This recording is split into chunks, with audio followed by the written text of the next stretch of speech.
আমি কি করে অপারে যাব? হৃদয়ে নামও চিন্তা নয়, কৃষ্ণ চিন্তা নয়, নয়ন জল কৃষ্ণ জন্য ঝরছে না, ঝরছে চিন্তা মনির জন্য। অপারে কি করে যাবেন? কোনো নৌকা নেই, তীরে বসে কান্না করছেন। হঠাৎ দৃষ্টি পড়ল, মনে হচ্ছে একটা কলা গাছ যেন ভেসে আসছে। বিল্লমঙ্গল নিচে নামলেন। সেটি কোনো কলা গাছ নয়, কলার ভেলাও নয়, একটা মৃত লাশ ভেসে আসছে। ওই লাশটাকে জড়িয়ে ধরে বিল্লমঙ্গল সাত্রে পার হয়ে গেলেন নদী। যে লীলা আপনাদেরকে আস্বাদন করাচ্ছি, এটা সত্য যুগের নয়, ত্রেতারও নয়, দাপরেরও নয়, এই কলি যুগের লীলা দক্ষিণ ভারতে ঘটেছে। মৃত লাশকে জড়িয়ে ধরে সাত্রে পার হয়ে গেলেন। বাপের শ্রাদ্ধের রাত্রি কালে, এত রাতে চিন্তামণির দরজার কপাটে এসে আঘাত করলেন। চিন্তামণি জেগে উঠলেন, দরজা খুললেন। ছি ছি ছি ছি, ঠাকুর, এই রাতে তুমি? আজ না তোমার বাবার শ্রাদ্ধ? তোমায় না বলছি 11 দিন তুমি আমার নিকটে আসবে না? 10 দিন থাকলে, আজ তো 11 দিন পার হয়ে রজনী, শ্রাদ্ধের রাত। তোমার কর্তব্য তব পিতৃ আত্মা শান্তি কামনায় গোবিন্দ নাম করা। আর তুমি এই রাত্রি কালে চলে আসলে। এত রাতে তুমি আসলে কি করে? নদী কি করে পার হলে? চিন্তা, আমি কলার ভেলা পেয়েছি, তাই ধরে আমি সাত্রে পার হয়েছি। কি বলছো? তোমার শরীরে দুর্গন্ধ করছে, চলো তো দেখি এটা কি। প্রদীপ হাতে নিয়ে চিন্তা দেখছে। যাহা দৌড়ে সাত্রে পার হয়ে এসেছেন বিল্লমঙ্গল, সেটা কোনো কলার ভেলা নয়, কলার গাছ নয়, একটা মৃত লাশ, কিছুটা গলিত। ছি ছি ছি ছি ছি ছি, ঠাকুর, কাম তোমাকে এতটা অন্ধ করে দিল? এই গভীর রাত্রে পিতার শ্রাদ্ধের দিন তুমি হিতাহিত জ্ঞান হারিয়ে মরা লাশটাকে জড়িয়ে ধরে সাত্রে পার হয়ে নদী তুমি আমার কাছে চলে আসলে। ঠাকুর, আমি অনেক পাপ করেছি জানি, আমি বেশ্যা তাও জানি, কিন্তু আমি আজ আর পাপ করতে পারবো না ঠাকুর। তোমার পিতৃ শ্রাদ্ধের দিন তোমাকে রমণ করিয়ে আমি আর পাপীর ভাগী হতে পারবো না। দুহাই ঠাকুর, তুমি চলে যাও। এই রক্ত মাংসে গোড়া দেহটার প্রতি তোমার এত আকর্ষণ, পিতৃ শ্রাদ্ধের দিন তুমি সাত্রে মরা লাশটাকে জড়িয়ে ধরে চলে এসেছো আমার নিকটে। ঠাকুর, তোমায় একটা কথা বলি, আমার এই দেহটার প্রতি তোমার যতটা আকর্ষণ, 11টা দিন আমাকে ছাড়া তুমি থাকতে পারোনি। রাত্রিবেলা শ্রাদ্ধের দিন বাবার চলে এসেছো, মরা লাশটাকে ধরে সাত্রে। বিল্লমঙ্গল,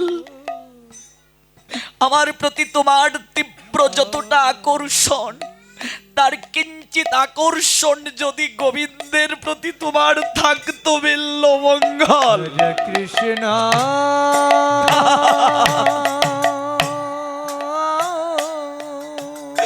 তার কিঞ্চিত আকর্ষণ যদি গোবিন্দের প্রতি তোমার থাকতো,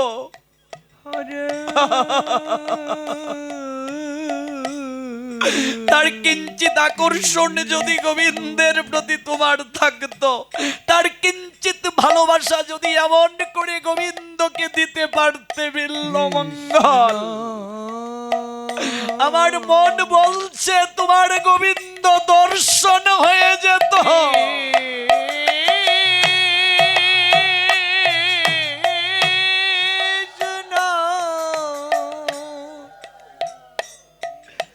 হরে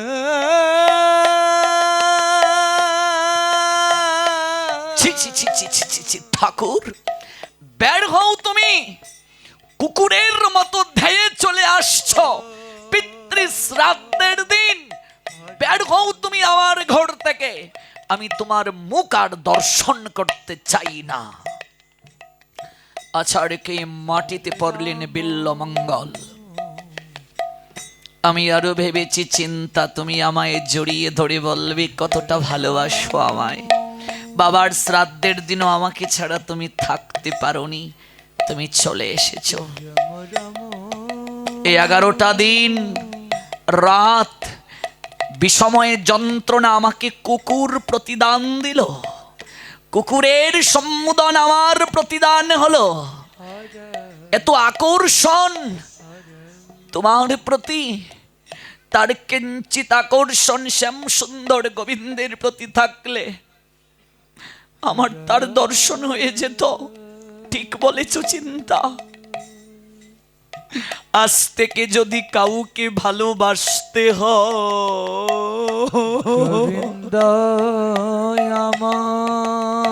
হে চিন্তা, আমি বলে গেলাম আমি গোবিন্দ ছাড়া কাউকে ভালোবাসব না। গোবিন্দ ছাড়া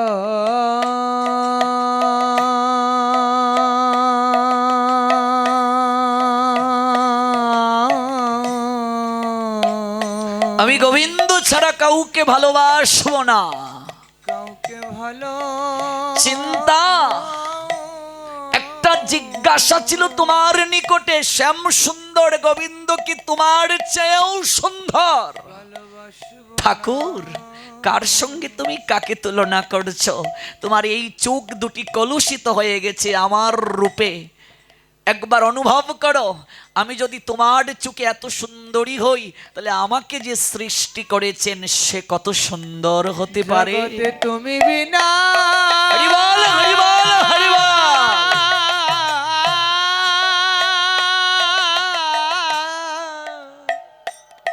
জগতে তুমি বিনা আপন না। চিন্তামণি, আমি চলে যাচ্ছি, আর কাল বিলম্ব করব না। তবে যাওয়ার আগে চিন্তা, আমি তোমায় প্রণাম দিয়ে যাচ্ছি। আজ তুমি আমার হৃদয়টাকে তুমি আজ ভেঙ্গে চুরমার করে দাও নাই। তোমার কথাগুলো আমার হৃদয়টাকে আজ পরিপূর্ণ করে দিয়েছে চিন্তা। তুমি আমায় ক্ষমা করে দিও। আজ থেকে আমার জীবনে তুমি শিক্ষা গুরুর আসনে বসে রইলে চিন্তা।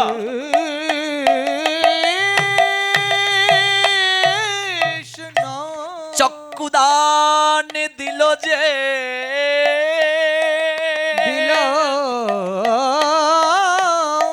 জন্মে জন্মে প্রভু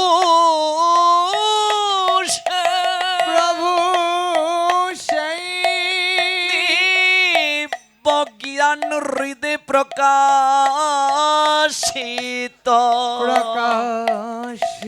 চিন্তা के प्रणाम দিয়ে বিল্বমঙ্গল চলে গেলেন। দীক্ষা নিলেন বিল্বমঙ্গল। গুরুদেবের চরণে প্রণতি নিবেদন করে সেদিন তিনি ছুটলেন বৃন্দাবনের দিকে। বিল্বমঙ্গলের গুরুদেবের নাম সোমগিরি। চৈতন্য চরিতামৃত বললেন, শিক্ষা গুরুকে তো জানি কৃষ্ণের স্বরূপ, অন্তর্যামী ভক্ত শ্রেষ্ঠ এই দুই রূপ। শিক্ষা গুরু দীক্ষা গুরু অভেদ, একই মুদ্রার এপিঠ এবং অপিঠ। চিন্তা মণিকেও বিল্বমঙ্গল গুরু আসনে বসালেন। যে ছিল তার রমণ সঙ্গিনী, আজ সে গুরু চরণে এবং গুরু রূপে বিল্বমঙ্গলের হৃদয়ে আসন করে নিল। গুরু চরণে সোমগিরির চরণে প্রণতি নিবেদন করে ছুটছেন বৃন্দাবনের উদ্দেশ্যে। আজ তুমি নাই, তুমি যদি আজ বেঁচে থাকতে আনন্দে তোমার নয়ন থেকে অশ্রু ঝরতো। তোমার বিল্বমঙ্গল আজ আর বেশ্যালয়ে পড়ে রয় না। তোমার বিল্বমঙ্গল আজ ছুটছে মধুময়। হরে কৃষ্ণ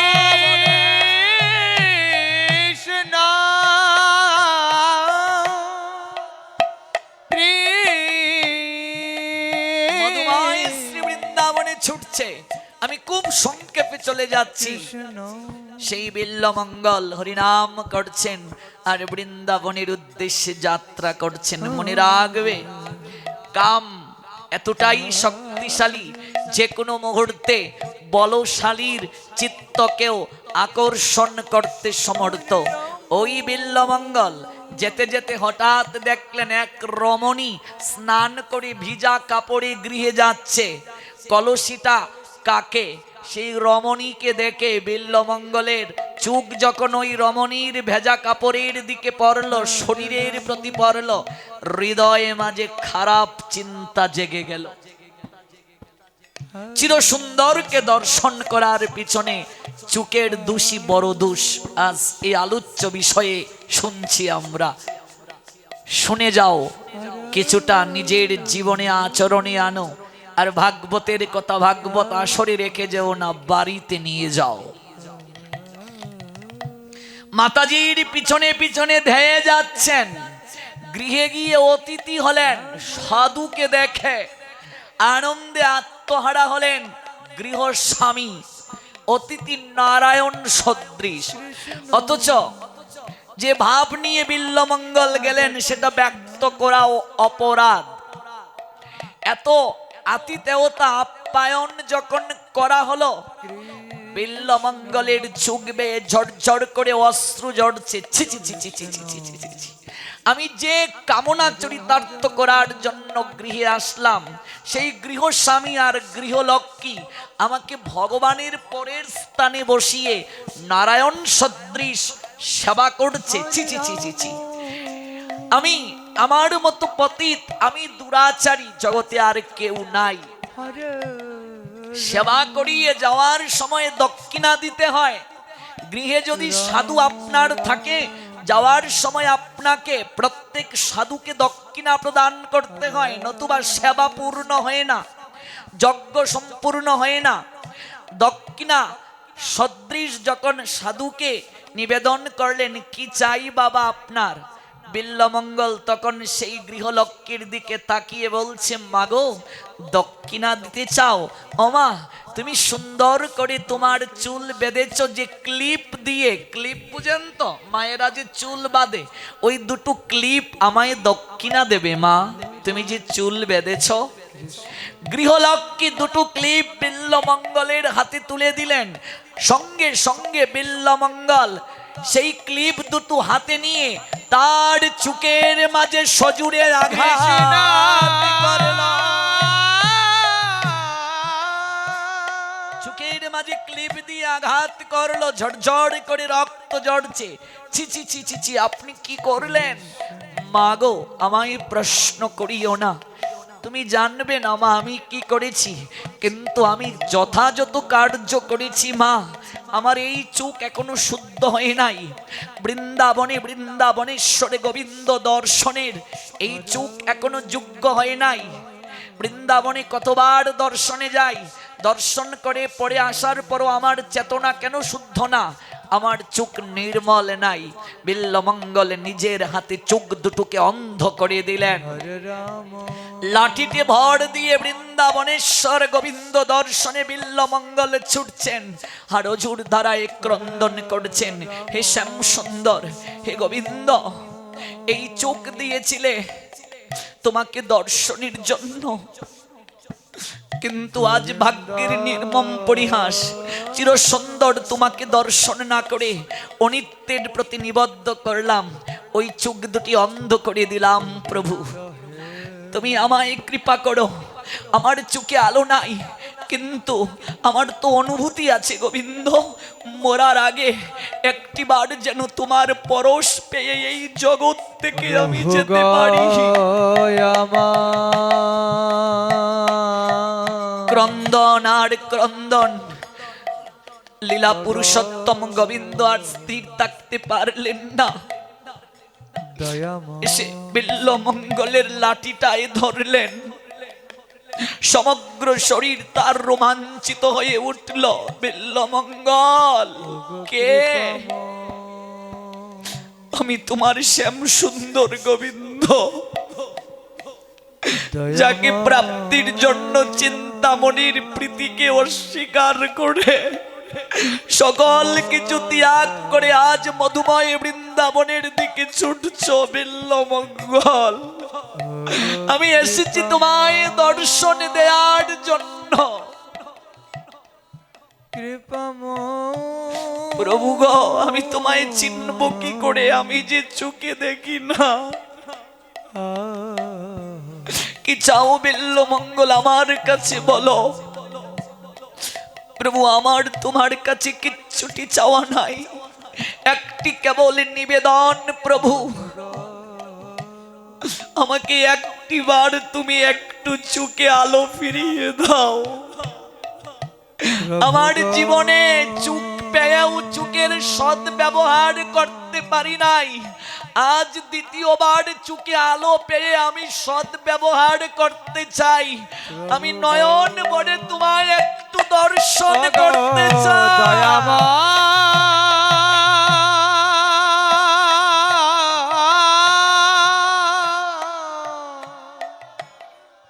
কৃপা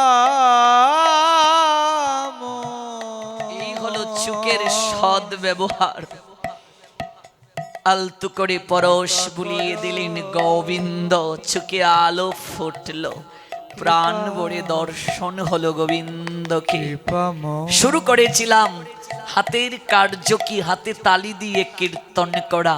চরণের কার্য কি, সাধুগুরু বৈষ্ণবের সঙ্গে যাওয়া, মন্দিরে যাওয়া। চুকের কার্য গোবিন্দ দর্শন, গুরু বৈষ্ণব দর্শন। হাতের কাজ, হাতে তালি দিয়ে কীর্তন করা। শুরু করেছিলাম দেহটা বৃক্ষ, বৃক্ষের ডালে যদি পাখি বসা থাকে, নিচে গিয়ে তালি যদি ধীরে হয় পাখি উড়ে না, যত জুড়ে তালি হয় শব্দ শুনে পাখি উড়ে যায়। দেহ বৃক্ষে অসংখ্য পাপ পাখি বসা, কেউ যদি হাতে তালি দিয়ে কীর্তন করে দেহ বৃক্ষের সকল পাখি উড়ে চলে যায়। নাসিকার কার্য গোবিন্দের চরণে অর্পিত তুলসী পত্রের গ্রাণ নেওয়া। কর্ণের কার্য গোবিন্দের কথা শ্রবণ করা। আদৌ কি আমরা সদ্ব্যবহার করছি? মুখের কার্য ভগবানের কথা কীর্তন করা। জিহ্বার কার্য কৃষ্ণ প্রসাদ গ্রহণ করা। অম্বরীশ মহারাজ সকল অঙ্গকেই গোবিন্দ সেবায় লাগিয়েছিলেন। আমরাও চেষ্টা করব ভাগবতের কথা শ্রবণে, ভাগবতের কৃপায় এই দেহটা যেন গোবিন্দ সেবায় অর্পণ করতে পারি।